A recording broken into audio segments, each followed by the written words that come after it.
It is 8 o'clock on the East Coast. It is 5 o'clock on the West Coast. It is the 5th of March in the year of our Lord 2026.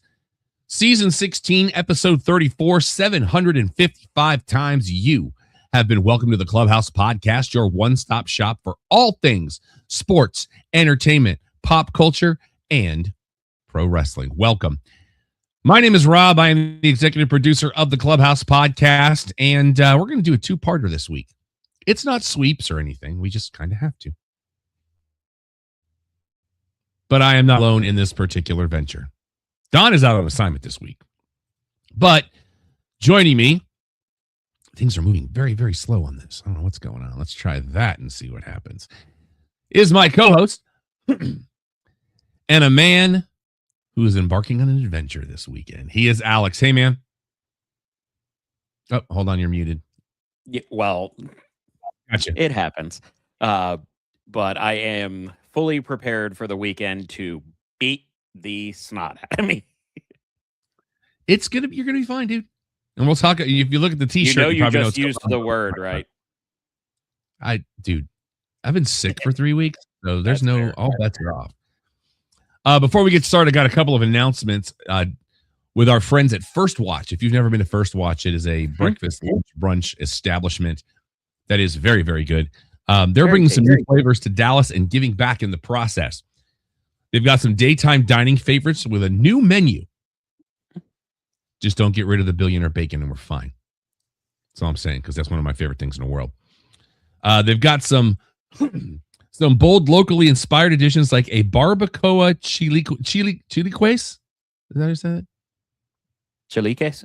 Yes, breakfast bowl. This has seasoned beef barbacoa with cheddar and Monterey Jack, ranchero sauce, crispy tortilla strips, avocado lime crema, cotija, scallions, cheesy scrambled eggs, and black beans. Also, they're going to have barbacoa breakfast tacos. You have my attention. 3 wheat corn tortillas seasoned with beef barbacoa, scrambled cage-free eggs, melted Monterey cheddar and Monterey Jack, lime crema, cotija, pico de gallo, and fresh avocado out. And we also have strawberry tres leches French toast coming to First Watch. I'm here for it. You're talking about the chilaquiles. Okay, yes. I just verified. Thick cut jalapeno topped with fresh glazed strawberries, warm dulce la leche, whipped cream, and spiced gingerbread cookie crumbles. And they're also doing a new kids menu in partnership with Dallas Casa. This is a place where you can donate your car, and they work with kids on that. First Watch will also donate 25 cents for every kids meal sold at the DFW locations to Dallas Casa. Also, this coming Monday, March 9th, free coffee to all customers because, the time changes this weekend. Oh, yeah. So go to First Watch. You get 1 free hot coffee or iced coffee per guests, and hot coffee refills are available for dining guests only. So go check out First Watch. Good food. Good stuff. Absolutely. Let us dive right in. Yep. We have one quick RIP in the world of sports. Excuse me. Good mercy. Tonight's going to be sports and wrestling. The pop culture stuff's going to come later. I'll tell you why later. Lou Holtz at the age of 89. Legend in the coaching industry. His son coached at South Florida. So there was a connection there. Skip has coached all over, but that... Yeah. You have to also acknowledge, and I'm not bashing Skip, but Lou Holtz was such a great coach and leader that Skip could have just been terrible and would still get as many jobs as he did. Well, yeah, but you're also living in a very, very tall shadow. Yes. Let's be honest. It's hard to be Lou Holtz's kid. Let's be honest. Very true. I used to love when he worked for ESPN and he would do his own coaching fire-up speeches at halftime of a game. Loved that. University of Football in North America, as he coached at Notre Dame. But and brought South Carolina back from the brink in the SEC. So and just a heck of a run. And we want to give our family and friends of the great Lou Holtz passing away at the age of 89 this week. Let's get into some standings in the NBA. By the way, the Big 12 for their conference tournament is going to be experimenting with an LED court. Saw that earlier. They used it in the NBA All-Star game last year, and it looked pretty cool. But you got. I mean, technology like that's come so far, it shouldn't cause any issues. But we also know that this is modern technology, which means issues are baked in. Well, and that's why, I mean, I appreciate that they want to do it, but I wouldn't do it in your conference tournament. Well, but that's where you get your national. I mean, yes, the Big 12 has the Big 12 network to an extent. There was Fox Sports Southwest for a while. But when you get to the conference, that's the thing that or the conference championships, that's when ESPN really starts picking up their broadcast leading into it. So it's the perfect time. But I feel like your testing ground should be like in the off season, play some scrimmage games, because you're going to have instances, because you have to work this out. You're at a certain point, it's going to distract the players, depending on what you do with it, number one. Number two, work out the kinks so you're not on live TV. Yeah, but they might have already been doing this, and we don't know. I hope so. But number three, I'm just put the over-under at 3 at the number of games before the LCD floor causes a controversial call one way or another. Actually, the worst part is somebody misses a buzzer beater and the entire thing just goes blue screen. Or they do like the speed tournament where the last 3 minutes, the whole lighting changes every minute. I mean, I'm here for it. Don't get me wrong. I don't know. You sounded a little old man Rob. Let's proceed with caution. That's all I'm saying. Let's proceed with caution. And I say throw it to the wind. Let's go. Like just have a big Pac-Man come across after a steal. Oh, goodness. I'm hitting my microphone here. But let's get into standings in the South. I just pictured Steph Curry getting eaten by Pac-Man. In the Southeast Conference, where one of the teams isn't really in the Southeast, and that would be the Washington Wizards, who are 16 and a half games back. They are 15 games back of Atlanta. That's right saying now. A lot. But here's the rub. Atlanta and Charlotte are tied at a game and a half back from Orlando and Miami. Oh, interesting. So think about that for a minute. It's Washington 16 and a half games back. They're 15 back on Atlanta and Charlotte, and they're both a game and a half back on the leaders. You know what? This is how much I miss football. You just described Vanderbilt of old. Vandy. In the Atlantic Division, the Brooklyn Nets, they're not good. They've won 15 games, you know. They're 25 and a half back in the division. They're 18 and a half back of the 76ers. Philly 2.5 back, or a game and a half back of Toronto. By the way, speaking of Philly, shout out to Charles Barkley. He was on PTI late last week. He's dropped like 70 pounds. And he's only like still has bad takes. But still, respect when somebody's trying to better themselves. That's all I'm saying. Yeah. Unless it's his golf swing. That's just never happened. That's his trademark by now. Well, yeah, failure. Philly a game and a half back on Toronto. Toronto's 4 back on New York, and the Knicks are now a game and a half back on Boston. By the way, Brooklyn's lost 9 in a row. In the Central Division, the Indiana Pacers still struggle. They're 31 back, but they're 10 back of the Bulls. Chicago is now 2.5 back of Milwaukee. Milwaukee 12 back on Cleveland. Cleveland is now 7.5 back on the Detroit Pistons, former champs of basketball. In the Western Conference, in the Southwest Division, where almost everybody's in the Southwest, my Pelicans still cannot get off the ground. They're 26 back. They're 3 back of the Mavericks. Mavericks now 2 back of Memphis, but Memphis is 14.5 back of Houston.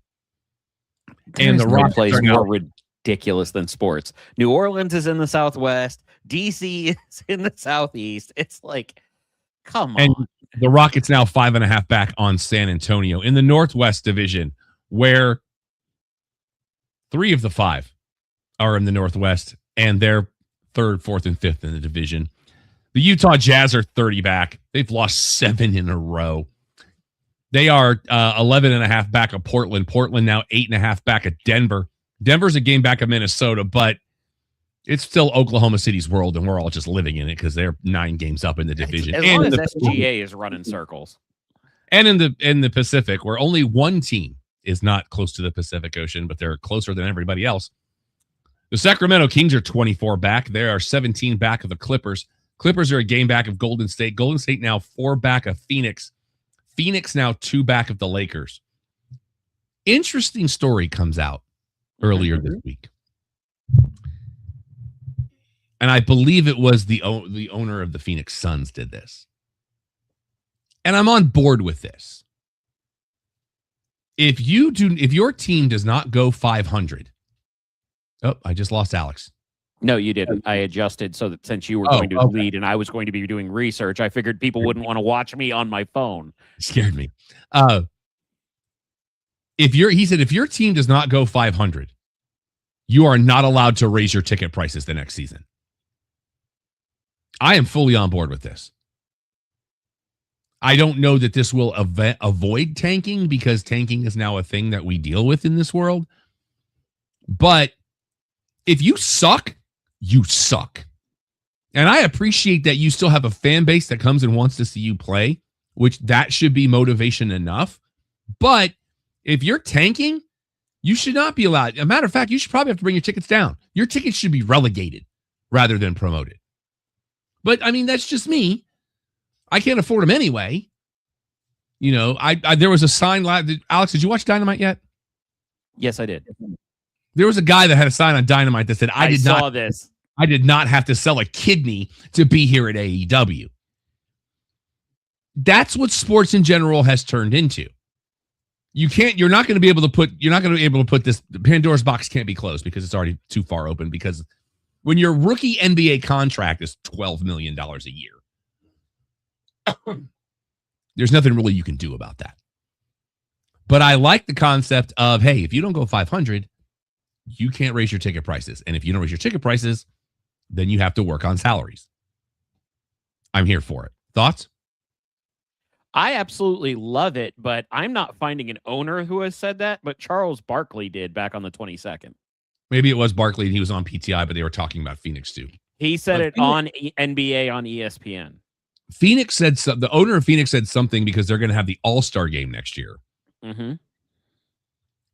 That was something that was supposed to be more for the fans. But I agree with this 100%. No, I dig it because it has to have some level of a concept. But if I may devil's advocate, because that's kind of my MO here. Sure. If you're going to wind up with those owners that are going to say, if I can't raise ticket prices, I can't afford to bring in talent, which means I can't afford to get better. So there's going to be a counterpoint on this. But at the same time, I don't know of an owner who's not a billionaire, so please feel free to go all the way off the dock. And our apologies to Charles Barkley. I think they were both talking about the same episode, so it kind of bled together. And he used to play for Phoenix, so it all works out. I'm going to Kevin Bacon this thing into existence. You know what? You can say I apologize to Charles Barkley. I'm not yet. I need more. Okay. NHL standings, my Florida Panthers still in the cellar.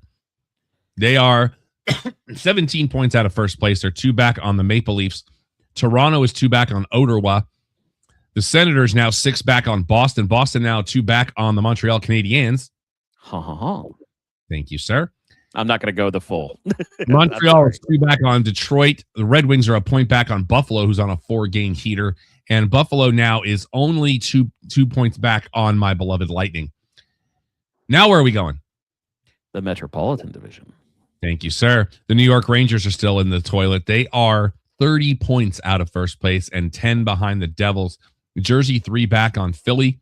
Philly 2 back on Washington. Washington's a point back on Columbus. The Yellow Jackets are the Blue Jackets. They're the Blue Jackets. Mm-hmm. They are 5 back on the Islanders, who are tied with the Pittsburgh for second place. How about that? And they are both still 9 back on Carolina.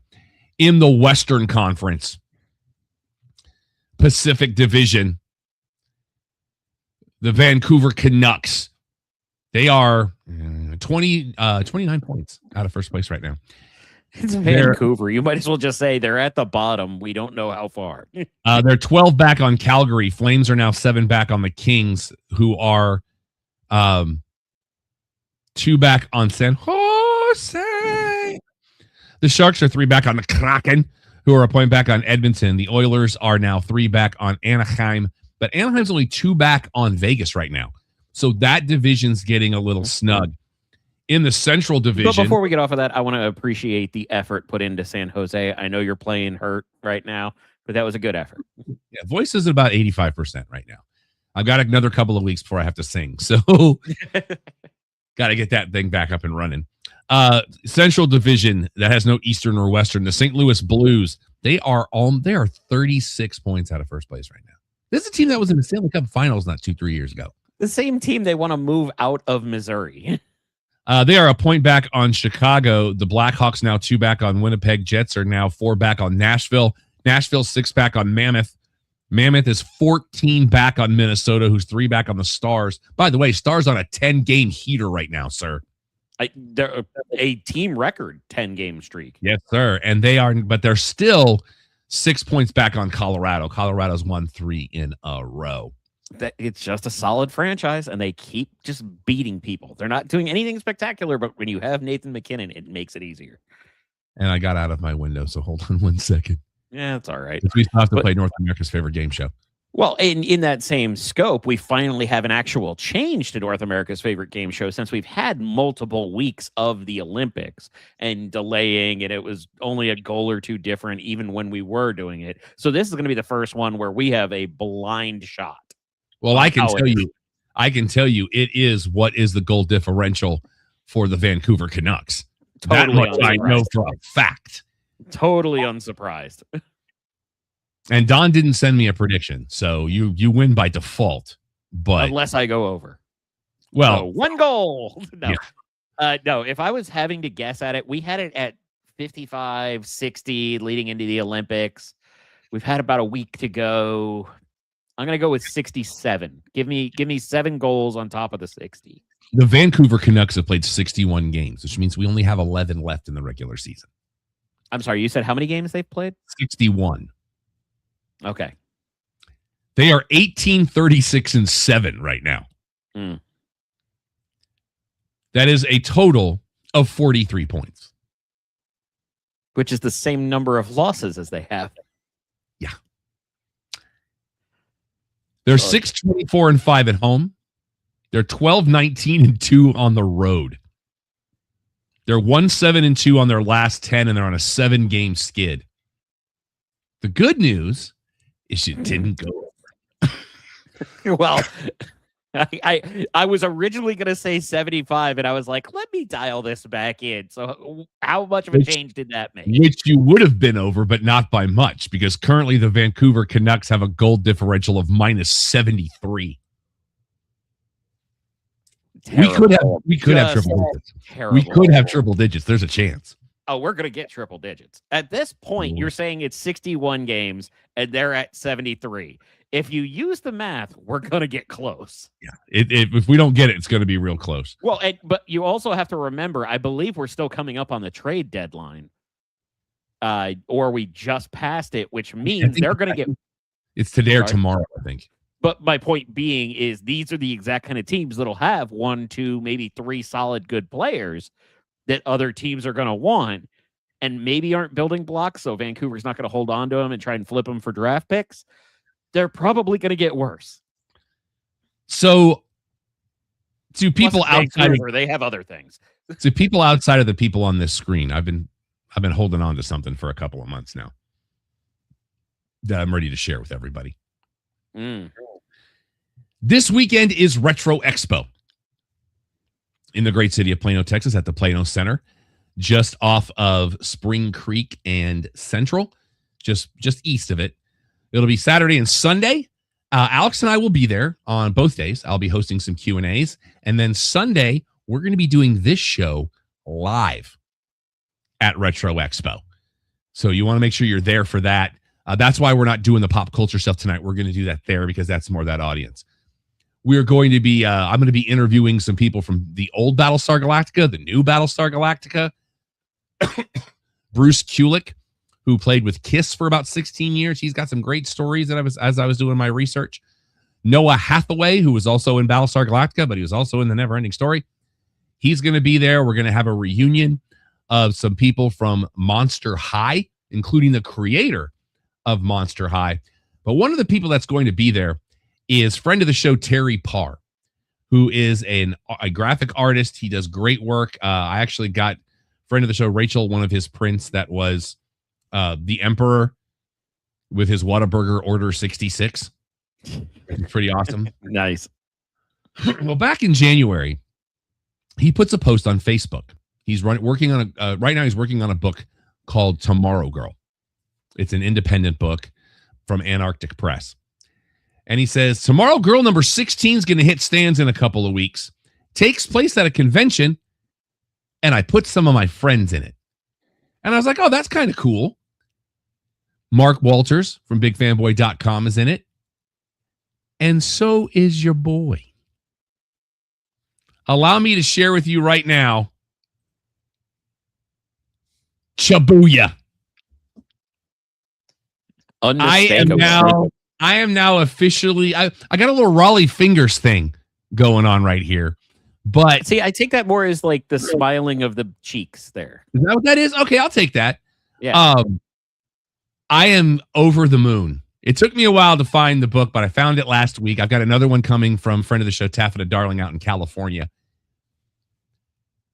I am so excited about this.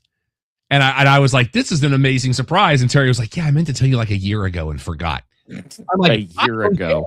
I want anybody watching or listening to analyze this. Oh, I was going to tell you a year ago. Name anything that can wait that long. That's how long it takes to do a book and get it published. That's fair, but a little heads up ahead of time. Somebody may take issue with being in print. We call them jerks, but still. Yeah. I am so thankful to Terry for doing this. This is one of the coolest things ever. It's Tomorrow Girl number 16. Go to your local comic store and demand it. I'll have it. I think Terry might have a couple with him this weekend if he's got another one, because there's two or three different covers. So I want to have at least one of every cover, and it's gonna go back here in the bookshelf probably for next week's show. I am so excited about this. This is one of the coolest things ever. So go to your local comic store, get Tomorrow Girl number 16. I think number 17's out, number 18's coming. But this is one of the coolest things ever. You'll see a couple of other of our con friends are in there, but Mark's actual, his little badge on his first panel says Big Fanboy on it. You can't miss it. So thank you, Terry, so much. We're going to see Terry this weekend, and we're going to ask him some questions, maybe some things coming down the pike involved in this. So Tomorrow Girl number 16 from Antarctic Press. Go get you one. And you can say, look, my friend's in it. Now, you're not going to get a discount or anything, but yeah, your boy's in a comic book. You're going to get it. That's cool. Oh, your boy's in a comic book. That's all I'm saying. Yeah. I'm very excited. And as I come down from that high, let's tell you about some of the other shows right here at Sunset Lounge DFW. Hello, it's Mike Reiner of your Dark Companion here. Let me ask you, are you looking for something to fill the long dead air hours of your day? Well, join the Sunset Lounge DFW and your Dark Companion on patreon.com, YouTube, and wherever you get your podcasts. Replace those sad, slow hours with sports, pop culture, music woven into interesting conversations. So step inside the green door, have a seat at the bar, and get in the groove with those shows and so very much more.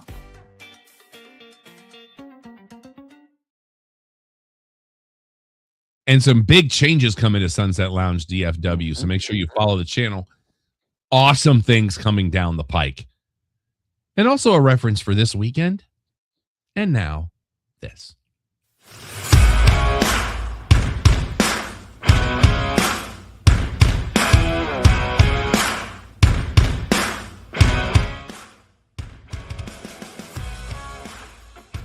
The Cheap Popcast is the other half of this show, where we talk about everything involved in the sport of pro wrestling. Welcome back. Big headline I saw today, Alex. Go on. One of our favorites might be on the move. Allegedly, Mance Warner and Steph DeLander will not be renewing their contract with TNA Wrestling. Well, they've been putting in great work. Mance has gotten himself in great shape. Steph has always been in great shape. There's a bit more appeal here. Plus, We have seen this in recent memory where there's a lot of go where your friends are, enjoy the people around you. And both Steph DeLander and Mance Warner are very close with Matt Cardona and Chelsea Green, who both happen to be on SmackDown currently. So it would stand to reason that you'd get Mance Warner and Steph DeLander coming in because Steph actually has background with the product, having been in NXT years ago. Mance would be, I believe, a new addition to it, and I still owe him a hay bale shot. Yes. Well, it got you on TV for many, many momentarily. Weeks. For many, many weeks. Because it was and we also know it was actually Jimmy Havoc, but I'm going to blame Warner because I can't find the other one. The chamber was a thing. It was a structure. It was paint by numbers. Yeah. Shout out to a friend of the show, Lael, who watched the show with me in the lobby of the hotel this past weekend. Oh, wow. Ordered some pluckers from DoorDash and watched the chamber. How do you feel about the rumors of what's coming out of the chamber tomorrow? Go ahead. Your alleged booking for a main title? Keep going. The expectation is that Cody beats Drew and it becomes Orton Cody at Mania. My personal prediction is Drew is the champion going into Mania, but it's now a fatal 4-way. Who's your fourth? Jacob? No. Okay. I could roll with you on that one. I'm a big fan. I don't think they do enough multi-person matches anymore. And I get that there is the Elimination Chamber. There's the Rumble. There's when they do Battle Royals. There's the tag teams and things of that ilk. But I miss the concept of the who could it be. Now, if you do the 4-way like that, I could see any one of those being the answer, obviously with the stack ranking being Jacob at the bottom, even though he's, I don't know if I could say our favorite of those four, but he is mine. But I'm also personally biased. But I feel like, and what you have talked about for years, Rob, is wanting to bring back the championship scramble. I was gonna say it next. I was going to feed it to you, sir. Yeah, I mean, I think that in that same scope, hit me with what you would do to make it that. Well, especially given the way things happened on Raw, where everybody and their brother showed up. LA Knight driving an ambulance, Jimmy Uso showing up and super kicking. Why not do a scramble for this?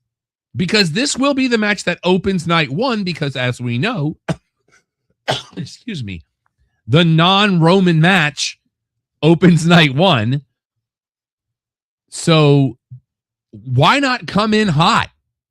Allegedly, there is currently a discussion as to which men's title gets the end of night one and which gets the end of night two.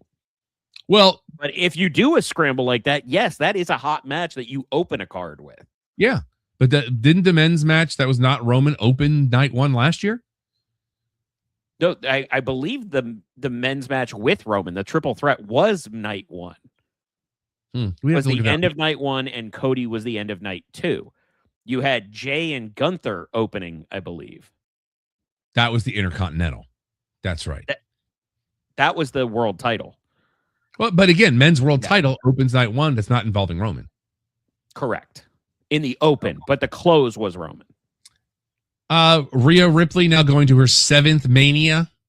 She deserves it. I mean, this is a different story from the, we're getting people forced down our throat. She's the best person on the roster, and I don't care about what gender. I agree with you. I like parody more. Well, I like I see the chamber a lot like Don sees Money in the Bank, which he's not wrong. The elevation status? Yes. Yeah, you're not. I actually don't disagree with either of you. But the other problem you have right now is you can't do that. The company can't do that because they're not selling enough tickets. Move the needle. I was muted and cussed on air because I was trying to put you on a one shot and I removed you from the stage. But the problem is they're going to be doing the paint by numbers with all the recognizable names because they only have like half the building sold. It's going to be ridiculous. We're going to see paint by numbers. There's going to be nothing exciting until afterwards. And that's if Mania winds up landing. I expect Mania to be decent because it usually is. Even like as Don has put it, grading on the major scale. Mania is going to be better than just about everything else, but how does it fit as a Mania?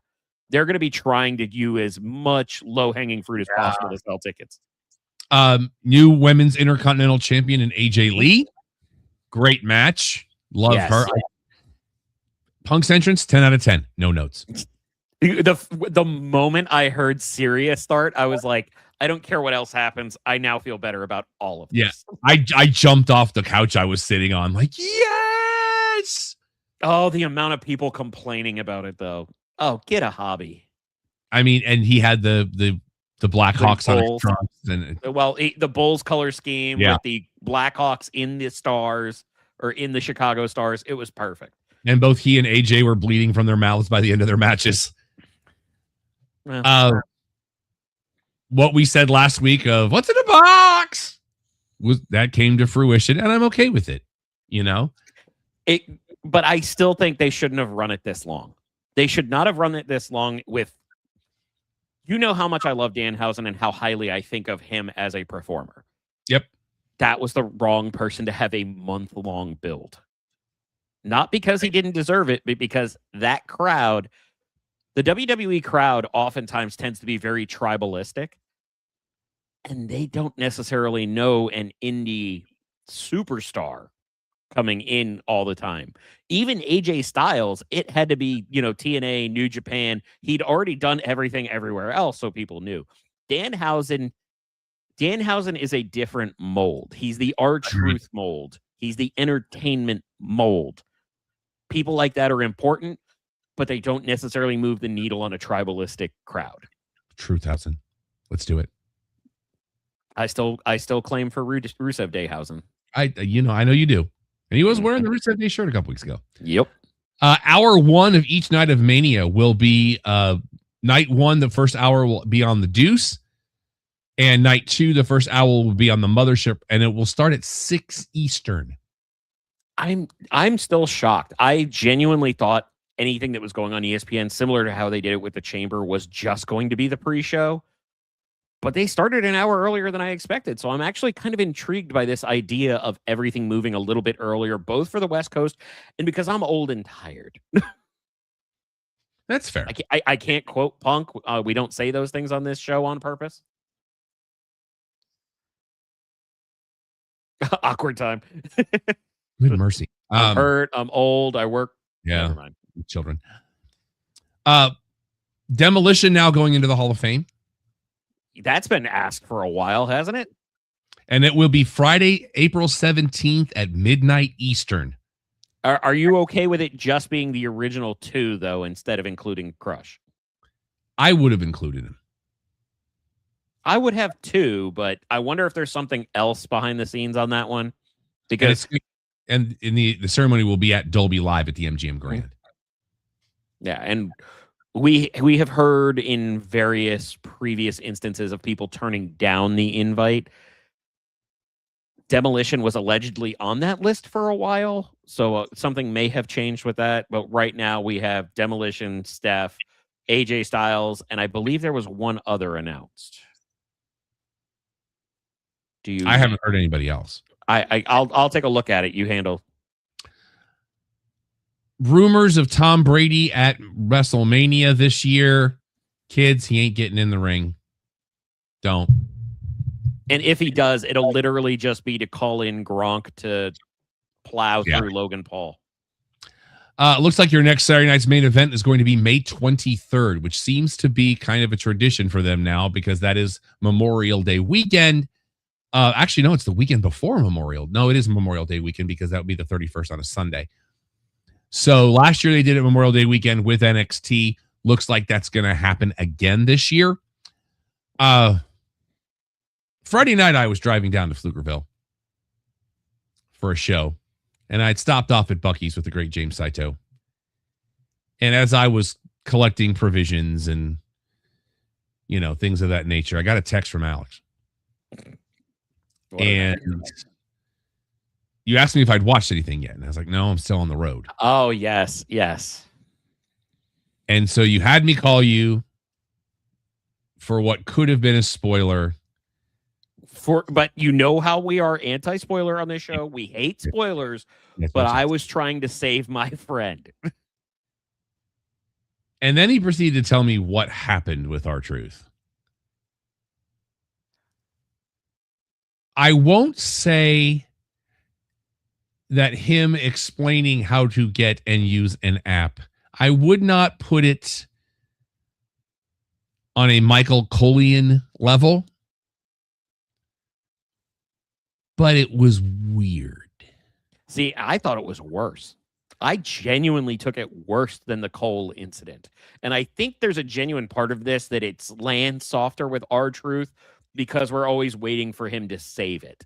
Even if it's a dumb bit, Truth has a way to make it funny and save it. And we were just kind of, well, and he was out of character. Yeah. It sucked. It was weird. It was weird. It really I didn't know what to do with that. I was like, eh. And we have new women's tag champs. Because of course we do. We knew what was coming on Elimination Chamber, so we had to set up the bag. I hate that we're breaking up Rhea and Io. Mm-hmm. But I'm glad one of them didn't turn on the other one. Yeah. See, I'm good with this because I feel like Io's style is going to be perfect fitting into like the Intercontinental mold. Whenever AJ Lee is done with this run, Io feels like... Actually, you want me to give you a very weird reference? Because one of the first people that believed in Io and started pushing her was Shawn Michaels. Mm-hmm. I can see her having an early singles HBK run where he was just on every show defending the IC title and putting on good matches. I feel like I can see Io being a, not to overuse the term pillar, but a pillar of Netflix doing the women's IC matches. Because on that show, we have Punk wanting to defend, but that's not how the company works with their top titles. Vicaire, who unfortunately has been getting injured and not doing much with it. The tag titles, which I haven't seen defended in God knows how long, no disrespect to the Usos, I believe they have injury.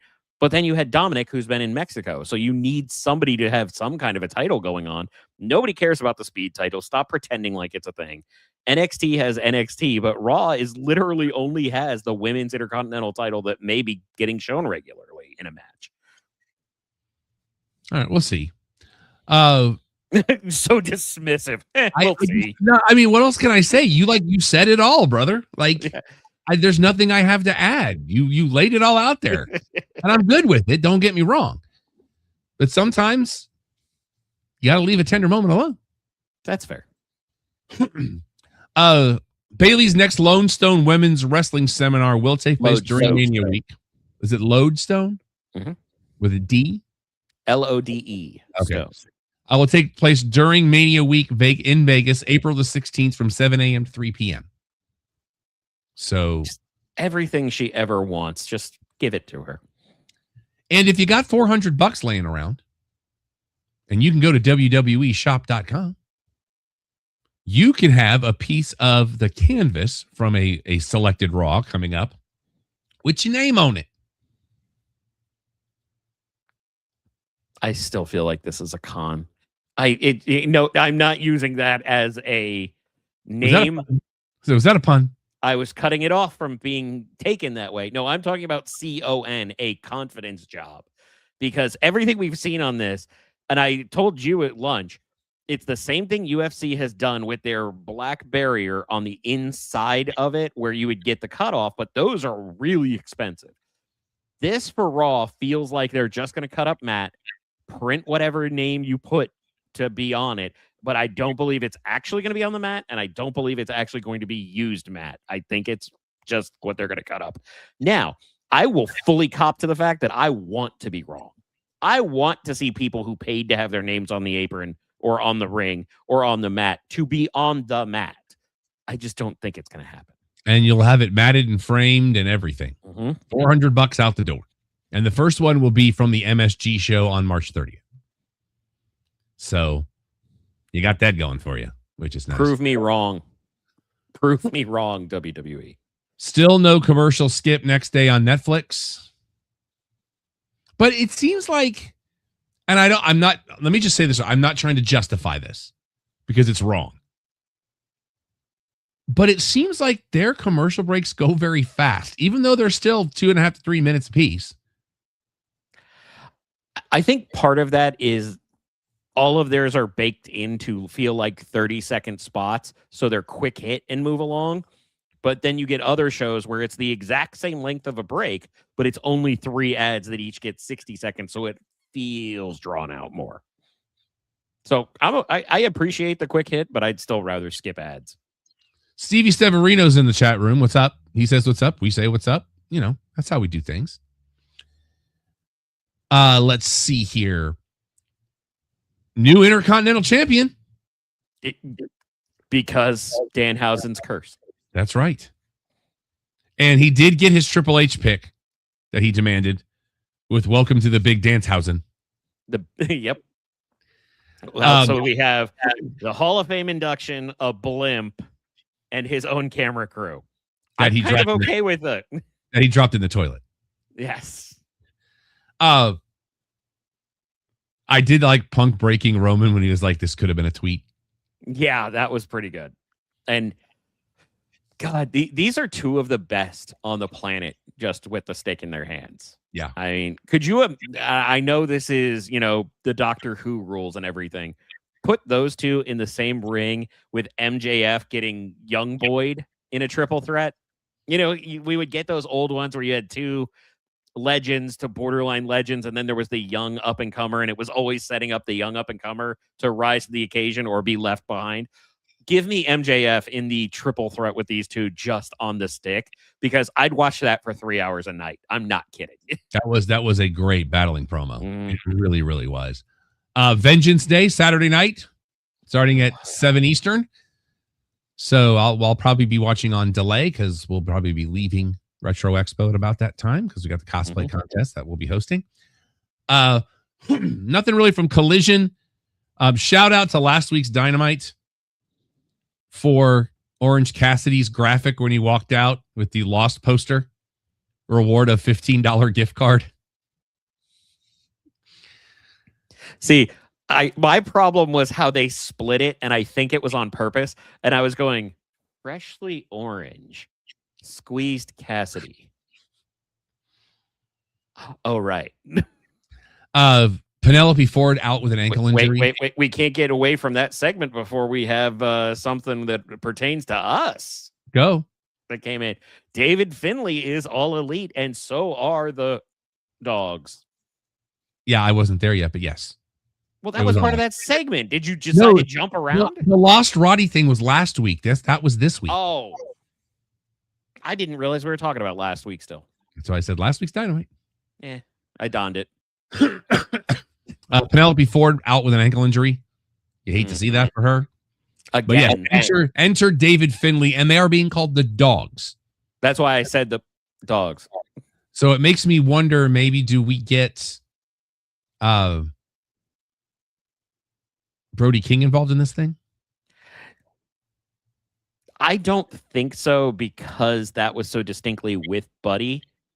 And yes, Brody King still has the barking, but he doesn't need a moniker at this point. That's fair. Brody King's already must watch, and he has one of the biggest programs going into Revolution, in my opinion. So I see where you're coming from with that, but I think they're going to be wholly separate. You have new trios champs. I am of the firm belief that this is just going to be a belt swap. Yeah. So but who do you think it'll wind up on the next time it lasts longer than 2 months? Which belt? The trios. I'm talking about the swap will stay with Don Callis, but the two people that had belts in that match that now have double belts will drop those belts back to the other team. Now I see what you mean. I thought you were saying that the trios was going from face to, like, I thought you were talking about the old school face heel face hot swap of the trios titles. Yeah, but I think that Don Callis family will Freebirds rule this thing. You know what? I'm here for that. I love that idea, if only because I want there to be a circumstance where we have the Death Riders, just because we're starting to move them face, or something equivalent. Let me put it in that context, but it's more the Death Riders MO, where you have all of the big hitters have been taken out backstage. Kyle Fletcher is found in a heap. Mark Davis is found in a heap. Lance Archer is found in a heap. Much like they're doing with everybody Okada. else right now. Wait. But I want just the three to be left, to be like Rocky, to be Trent, to be Echesario, and have Don Callis going, wait. We know the Freebird rule, but not this. And then they make him defend it anyways. I want to talk a little bit about the concept of the main event, because I had a thought last night. The concept of the main event. There has been a trend as of late that you and I are both not on board with. Mm-hmm. And that is the co-main event. Because if you're not the main event, you're not there's no such thing. Which is what we had last night. And I was mad. Here's my idea. If you're going to do 2 main events, why not have a men's main event and a women's main event and then swap them? One gets the hammer one week, the next one gets the hammer the next week.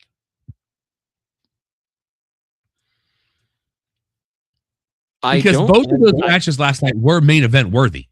Yeah, I understand where you're coming from, but I think part of that actually flies on the face of what AEW is trying to do on a positive, where they're not trying to say, oh, it's this gender's main event or it's this gender's main event. We'll specify it's the gender's title, but everything is in there. Like, I'm upset that Tekla got bumped out of the main event. Now, granted, the trios title is a main event worthy matchup, but you understand where I'm coming from. Don't tell us that there's this whole big thing and then just hot swap off of it. Yeah. If anything, you should be like, you should have that heel moment or whatever that says, yeah, we'll do it, but not tonight. Because you have another show. Because we are proliferated with we'll do this on my time in this business. Yeah. I've watched most of Ring of Honor tonight. They did the taping at that studio in Jacksonville. Mm-hmm. What do you think of it? Do this, continue to do this. Is it the layout that I requested? Kind of, sorta. Modernized or just not the same? It's very bare bones. But it's supposed to be. Right. But I mean, like, it's not even as ornate as World Championship Wrestling was on Saturday nights. Whew. But it's okay. I'm okay with what they're doing. It is a TV studio with a big white wall that goes around about half of the audience that they just have up lights on. Okay. There's maybe 100 people there. Maybe. But I'm okay. The photos I saw only had them on 2 sides. I think there's actually 3. Okay. But it's not by much. I'm okay with this. I like this. This is the Ring of Honor that I believe it should be. The Gillies Ring of Honor. Well, I think there are even more people at Gillies than there were in that studio. But you get what I mean. We've often said, yes, with TV, the size of the house is not as important as the heat from the house, whether it be positive or negative. Give us a reason to be excited. It's the next concept with Jim Ross. Give people a reason to care about the match, and don't put the lights on them because people will get rowdier when they're not in a spotlight. It's that concept. I like it. Keep it where it is. Keep doing this. I'm good with it. Especially if you're going to turn it into a great training ground and letting people that need that ring work go. And you're in Jacksonville. Yeah. Which is where this should be. Anything else you want to talk about? It's a short episode. I'm really looking forward to this weekend and getting to our pop culture side on Sunday. We're going to have a lot of cool things to talk about, whether it be movies we've seen, stuff we've watched this week for either of them. It's going to be a really good time. And I hope there's a lot of people there because we could actually get some interaction going. Because if this is anything like my stand-up career, I suck at stand-up, but I'm great at crowd work. Just come out, hang out all weekend. It's a great show, Retro Expo in Plano, Texas, at the Plano Center, right off of Central and just east of Central on Spring Creek Parkway. It's a great facility. There's going to be some great celebrities, some great vendors. Retro Expo is a great show. This is my 4th or 5th year working with them, and we're going to have a great time. We'll be doing the show live Sunday afternoon, but the show is Saturday and Sunday. So come see great people like Dirk Benedict, Edward James Olmos, Grace Park, Trisha Helfer, some of the old Noah Hathaway, Bruce Kulick. This is going to be an awesome, awesome show. I can't wait until you guys come out and see it. It's going to be an absolute blast. I'm losing some names. Give me just 1 second. And it doesn't have my right thing sorted. There we go. Let's see here. I know I'm missing a name. Lorette Spang, who played Cassiopeia in the original. Sarah Rush, who was Rigel in the original BSG. Trisha Helfer, Edward James Olmos. James Callis, who played Gaius Baltar. Grace Park, who played Boomer. I said Bruce Kulick. Noah Hathaway. David Kay, who was on Beast Wars. Ian James Corlett, who I'm going to make him tell a story that I hadn't made him tell last year that has nothing to do with voice acting, but he has a very cool place in rock and roll history that I'm going to get him to talk about as well. We're going to have some great cosplayers, a Monster High reunion, cosplay contests. Retro Expo is a great show. We want everybody to come out and hang out with us all weekend. You know, we don't bite unless provoked. So come up, say hello, say you're a fan of the show. We like that.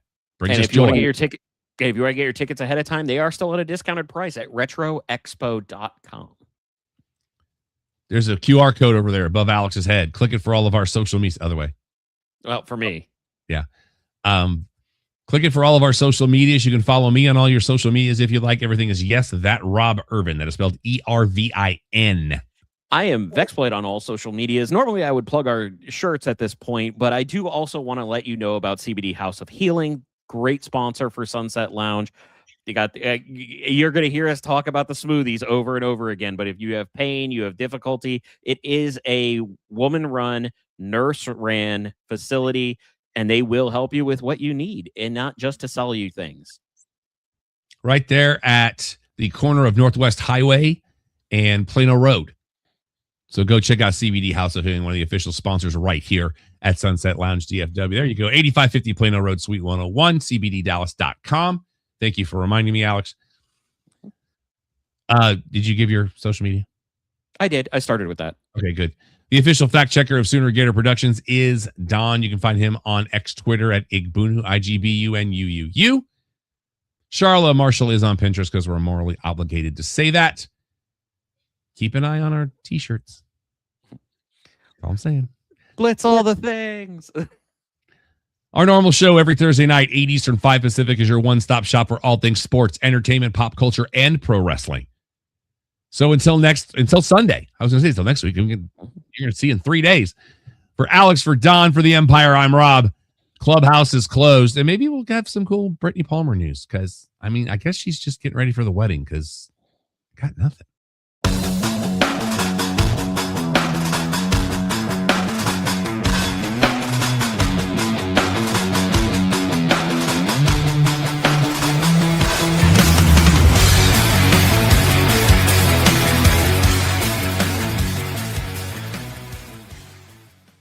This is a Stolen Water Media production.